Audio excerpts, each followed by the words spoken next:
নাগরমুইয়া উপজেলা ৭ নং মাতমিয়া ইউনিয়নের বেকের বাজারের দক্ষিণে জরবাপুকুর পর্যন্ত যে মোমারিজপুর গ্রামের এই রাস্তাটা ভেঙে গেছে।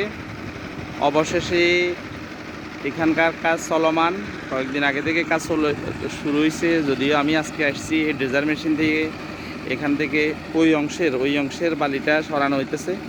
এটা এখান থেকে এসে এদিক দিয়ে এসে এখানে ভাঙা জায়গায় এখানে এভাবে ফেলা হইতেছে। তো এটা একটা ভালো কাজ হইতেছে, কাজটা আরও আগে করলে আরও ভালো হইতো। যাক, এলাকাবাসী খুশি, মোটামুটি এলাকাবাসী খুশি। তো আমরা কথা বলবো এখন বটতলা বাজারের আগে জরবাপুকুরের পাশে যে দারুস সুফা মাদ্রাসার প্রতিষ্ঠাতা মাওলানা আনোয়ার হুজুর সাহেবের সাথে। জি, কেমন লাগতেছে এই কাজটা? আসসালামু আলাইকুম। জি, আমার কাছে অনেক ভালো লাগতেছে। এখানে শত শত মানুষের যাতায়াতের রাস্তা, এটা ভেঙে যাওয়ার কারণে মানুষগুলা যাতায়াতে অনেক কষ্ট হয়ে যেতেছে, চলাফেরা অনেক কষ্ট হয়ে যেতেছে। আলহামদুলিল্লাহ এখন কাজ যেটা চলতেছে চলমান দেখা যাচ্ছে। আলহামদুলিল্লাহ অনেক খুশি আছি, জনগণ আলহামদুলিল্লাহ খুশি, এলাকাবাসী সবাই খুশি।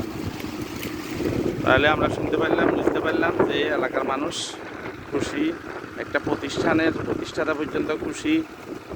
যাক, ধন্যবাদ কর্তৃপক্ষকে।